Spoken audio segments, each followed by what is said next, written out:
Welcome back to Satarbodh episode 110 110। आज बात करेंगे अल जजीरा के बारे में। ठीक है, तो अल जजीरा की मैंने आज दो डॉक्यूमेंट्रीज देखी हैं।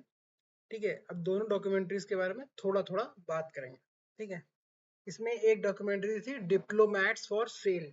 ठीक है, एग्जैक्टली यही वर्ड था, डिप्लोमैट्स फॉर सेल।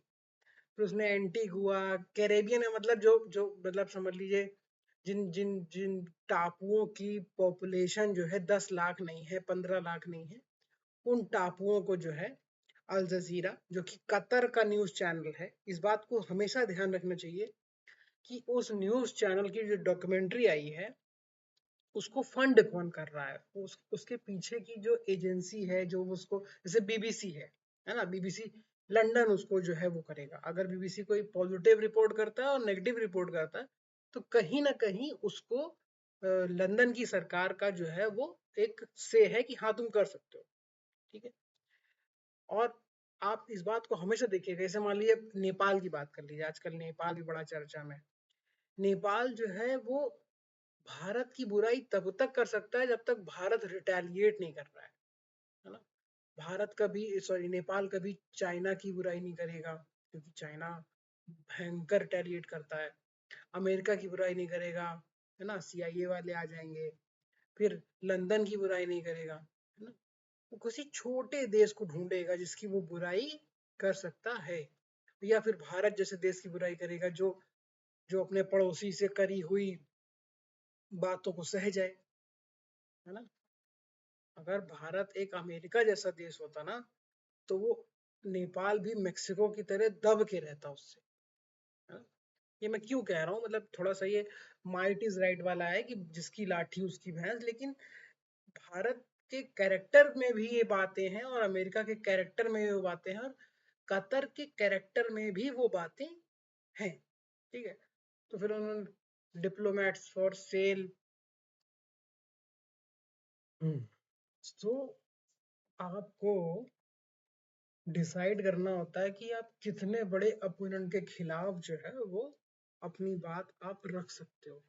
ठीक है, तो अगर कोई छोटा देश, हाँ, जो पिद्दी भर का है, उसके डिप्लोमेट्स जो है पैसा लेके किसी को वो डिप्लोमेट बना रहा है ना, एक तरीके से है crime but not so criminal वाली कैटेगरी में है ना। यूएन ऐसे करने पे जो है किसी देश को जो है यूएन से बाहर नहीं कर सकता है ना। तो ये है क्रिमिनल बट इसकी सजा कोई नहीं है। ठीक है, मोरल नहीं है, ऐसे करके देख सकते हैं। क्रिमिनल भी लगभग नहीं है, क्रिमिनल है तो को सजा कौन देगा, कोई नहीं, है ना। तो ना, तो छोटे छोटे देशों को आप टारगेट कर सकते हो। फिर उसने कहानी बनाई कि कहाँ कहाँ किया, क्या क्या नहीं किया, बट मेन कहानी वही है कि लोगों ने पैसा देके डिप्लोमेटिक पासपोर्ट, सॉरी, डिप्लोमेट ही बन गए दूसरे देश में जाके, है ना। और दूसरी डॉक्यूमेंट्री भी देखी है अक्टूबर 7 के लिए, है ना, Israel versus Hamas, Israel versus Gaza. फिर आपका वो खतरनाक हमला जिसमें एक जो लोग मारे गए और दुनिया का नाटक, उसमें कतर ने जो है केस बनाया है कि जितनी एट्रोसिटी इसराइल बता रहा है उतनी एट्रोसिटी नहीं हुई। जिन बच्चों पे हमले की बात इसराइल कह रहा है वो बच्चों पे हमला नहीं हुआ। ठीक है, और कई चीजें कही हैं, बट कहीं भी ये नहीं कहा है कि अक्टूबर 7 पे हमला ही नहीं हुआ, है ना, लोगों के घरों पे हमला नहीं हुआ, लोगों के जिसे कहते हैं, एक कुत्ते का वीडियो था कि वो कुत्ता जो है वो टेररिस्ट को अटैक करने जा रहा था तो टेररिस्ट ने उसको मार दिया। फिर घरों में लोगों को अटैक किया, कितने सारे लोगों को जो है वो किडनैप करके भी गाजा लेके गए वो लोग। ठीक है, फिर शुरू होता है इजराइल का महातांडव। पूरे पूरे गाजा को जो है आज 2 सालों में जो है वो इसराइल ने मिट्टी में मिला दिया एक तरीके से, ना। फिर इसके बाद एक छोटी सी डॉक्यूमेंट्री देखी 20 मिनट की, उसमें जो है वो CNA करके है, शायद वो सिंगापुर का है, उसने बताने की कोशिश की है कि कैसे जो है इजराइल में हमला हुआ था, उसके एविडेंस क्या है, लोगों को कैसे मारा, और वो सब नाटक जो है उन लोगों ने बताया। ये सब चीजें अल जजीरा ने नहीं बताई ना। देखिए, अल जजीरा को, कतर को अमेरिका की बैकिंग है, इसीलिए वो इसराइल के खिलाफ इस तरीके से रिपोर्टिंग करता है। नहीं तो इसराइल और किसी भी देश को उसके खिलाफ रिपोर्टिंग करने पे जरूर अटैक करेगा, कैसे न कैसे करके। या फिर आप उसके जो विरोधी हैं, जो जो हमास के जो सीनियर लीडरशिप है, वो भी कतर में ही रह रही थी जब तक जो है वो इसराइल ने कतर की एम्बेसी वाले इलाके पे हमला नहीं कर दिया। अभी साल भर पहले किया था कि 6 महीने पहले किया था, बट किया था। ठीक है। फिर ये सब देखने के बाद जो है मैंने एक सवाल पूछा चैट जीपीटी से, है ना। मैं मतलब सामने देखते रहो गाजा और ये सब, तो दिमाग में कुछ आता है, तो मैंने पूछा चैट जीपीटी से कि चैट जीपीटी ये बताओ कि अगर गाजा में कंटिन्यूसली पॉपुलेशन बढ़ी है, वो मैंने नंबर भी निकाल के देखा, तो पहले 0.3 थी मिलियन थी, फिर वो 1 मिलियन हो गई, फिर वो 1 मिलियन से कुछ ज्यादा हो गई करके, वो ऐसे कुछ उसने फिगर मुझे दिया, है ना। मतलब कंटिन्यूसली इंक्रीज करी है पॉपुलेशन। ठीक है।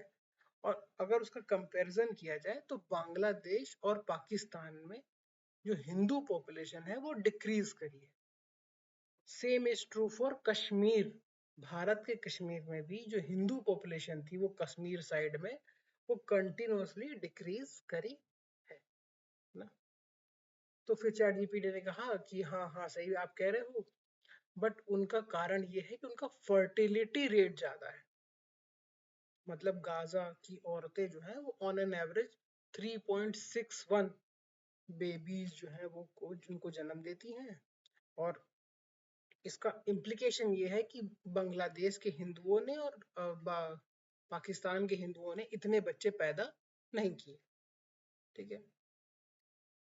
काउंटर आर्गुमेंट मेरी तरफ से कि अगर आपके पास 7 बच्चे भी हैं जैसे भगवान कृष्ण की माता के पास थे, 7 से 8 बच्चे थे, है ना, 8वें भगवान कृष्ण थे। अगर आपके पास 7 बच्चे भी हैं और अगर कंस आके आपके बच्चों को उठा ले जाता है ना, तो आपका जो हाई फर्टिलिटी रेट है उसका आप क्या करोगे? क्योंकि बांग्लादेश और पाकिस्तान में जो गर्ल्स हैं उनका एबडक्शन भी हुआ है। मतलब जो जो हिंदू गर्ल्स हैं, 15 16 साल 20 साल की लड़कियों को एबडक्ट भी किया गया है ताकि वो पॉपुलेशन ना बढ़ा पाए। हालांकि पॉपुलेशन कौन बढ़ाएगा, एक लड़की ही तो कल को बच्चे पैदा करेगी ना। तो उन्होंने वो लड़की ही ले ली।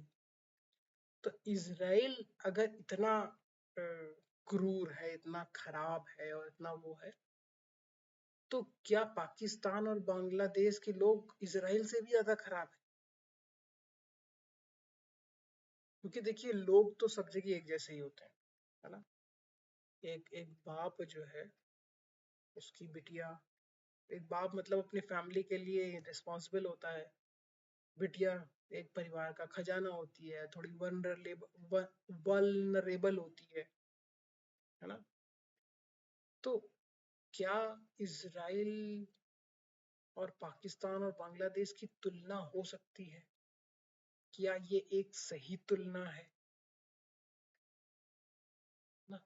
कि अगर इजराइल इतना खराब देश है, उसने बमबारी करी हुई है, उसने रेस्ट्रिक्शंस लगाए हुए हैं, वो उनकी जमीनें ले लेता है, दुनिया भर की जो बातें इजराइल के खिलाफ कही गई हैं और उसमें बहुत सारी सच भी हैं। इजराइल ने सही में उस इलाके को बैरिकेड कर रखा है और वो वहां पे बमबारी भी करता है, रहे सहे कभी ना कभी वो करता रहता है। ठीक है। तो क्या यही चीजें पाकिस्तान वाले हिंदू पॉपुलेशन के साथ करते हैं या बांग्लादेश वाले हिंदू पॉपुलेशन के साथ करते हैं? क्या इनका कंपैरिजन किया जा सकता है? क्योंकि पाकिस्तान और बांग्लादेश ने सक्सेसफुली उस पॉपुलेशन को कर्टेल किया है, उनकी पॉपुलेशन ग्रोथ को कर्टेल किया है, मतलब एक को 22% से 6% पे ले आए हैं शायद, दूसरे वाले को 17% से 2% पे ले आए हैं, कुछ ऐसे ही है। मतलब बहुत कम लोग अब जो है वो हिंदू बचे हैं पाकिस्तान और बांग्लादेश में, ठीक है। Same is true for Indian Kashmir also, है ना। जो बचे कुचे थे भी पहले, वो मुझे लगता है कि धीरे धीरे कम हुए कश्मीर के अंदर, और फिर वो 1990 में घटना हुई तो सारे के सारे भाग के या तो जम्मू आ गए, या तो दिल्ली आ गए, बैंगलोर चले गए, पुणे चले गए, कहीं चले गए, बट वो कश्मीर से वहां से हट गए। तो या तो ये केस है कि हिंदू बहुत ही डरपोक कौम है ना, जैसा वो धुरंधर में डायलॉग भी है कि हिंदू जो है वो बहुत ही डरपोक कौम है ना, बगल में ही रहते हैं हम, गूदे भर का जोर लगा लो, और वो, या तो वो सही बात है, या तो फिर इजराइल उतना क्रूर नहीं है जितना क्रूर पाकिस्तान और बांग्लादेश है। दोनों सही नहीं हो सकते है ना, क्योंकि एक की स्ट्रैटेजी सफल है और एक की स्ट्रैटेजी सफल नहीं है, वो आज भी लड़ रहा है उस प्रॉब्लम से, अगर वो प्रॉब्लम वैसी ही प्रॉब्लम है तो, है ना। मेनली तो जमीन की ही लड़ाई है, उधर भी इधर भी, आइडियोलॉजी की ही लड़ाई है, उधर भी इधर भी, रिलीजियस लड़ाई है, उधर भी इधर भी। तो थोड़ा कंट्रोवर्शियल है, बट समझ में आया तो इस पे जो है एक चर्चा तो होनी ही चाहिए कि क्या दोनों में कुछ समानता है कि बस कहने के लिए है। Thank you for listening.